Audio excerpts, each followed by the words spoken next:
ನಮಸ್ಕಾರ ಸ್ನೇಹಿತರೆ. ನಟ ದರ್ಶನ್ ಅವರ ಬಗ್ಗೆ ಒಂದು ದೊಡ್ಡ ಅಪ್ಡೇಟ್ ಸಿಕ್ಕಿದೆ. ಹಯಗ್ರೀವ ಸಿನಿಮಾದ ಕಾರ್ಯಕ್ರಮದಲ್ಲಿ ಭಾಗವಹಿಸಿದ್ದ ಅವರ ಪತ್ನಿ ವಿಜಯಲಕ್ಷ್ಮಿ ದರ್ಶನ್ ಅಭಿಮಾನಿಗಳಿಗೆ ಸಂತಸದ ಸುದ್ದಿ ನೀಡಿದ್ದಾರೆ. ರೇಣುಕಾಸ್ವಾಮಿ ಪ್ರಕರಣದ ಹಿನ್ನೆಲೆಯಲ್ಲಿ ಜೈಲಿನಲ್ಲಿರುವ ದರ್ಶನ್ ಯಾವಾಗ ಬಿಡುಗಡೆಯಾಗುತ್ತಾರೆ ಎಂಬ ಕುತೂಹಲದಲ್ಲಿ ಅಭಿಮಾನಿಗಳು ಕಾಯುತ್ತಿದ್ದಾರೆ.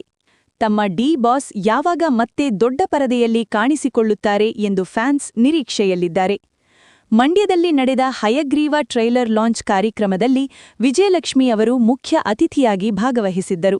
ಅಲ್ಲಿ ಮಾತನಾಡಿದ ಅವರು, ನಿಮ್ಮ ಡಿ ಬಾಸ್ ಸ್ಟ್ರಾಂಗ್ ಆಗಿದ್ದಾರೆ, ಮಾನಸಿಕವಾಗಿ ತುಂಬಾ ಗಟ್ಟಿಯಾಗಿದ್ದಾರೆ. ಅದಕ್ಕೆ ಕಾರಣ ನೀವೇ, ನಿಮ್ಮಂಥ ಅಭಿಮಾನಿಗಳು ಇರುವುದರಿಂದ ಅವರು ಸ್ಟ್ರಾಂಗ್ ಆಗಿದ್ದಾರೆ ಎಂದು ಹೇಳಿದ್ದಾರೆ. ಈ ಮಾತು ಕೇಳುತ್ತಿದ್ದಂತೆ ಅಭಿಮಾನಿಗಳು ಜೋರಾಗಿ ಚಪ್ಪಾಳೆ ತಟ್ಟಿದ್ದಾರೆ. ಇದಕ್ಕೂ ಮುನ್ನ ದರ್ಶನ್ ಜೈಲಿನಲ್ಲಿ ಮಾನಸಿಕವಾಗಿ ಕುಗ್ಗಿದ್ದಾರೆ ಎಂಬ ಸುದ್ದಿಗಳು ಹರಿದಾಡಿದ್ದವು. ಆದರೆ ವಿಜಯಲಕ್ಷ್ಮಿಯವರು ಆ ಸುದ್ದಿಗಳನ್ನು ಖಂಡಿಸಿ ಅವೆಲ್ಲ ಸುಳ್ಳು ಎಂದು ಸ್ಪಷ್ಟಪಡಿಸಿದ್ದಾರೆ. ದರ್ಶನ್ ಅವರಿಗೆ ಜೈಲಿನಲ್ಲಿ ಸರಿಯಾದ ಸೌಲಭ್ಯಗಳಿಲ್ಲ ಎಂಬ ಕಾರಣಕ್ಕೆ ಕೋರ್ಟ್ಗೆ ಅರ್ಜಿ ಸಲ್ಲಿಸಿರುವ ವಿಚಾರವೂ ಹೊರಬಂದಿತ್ತು.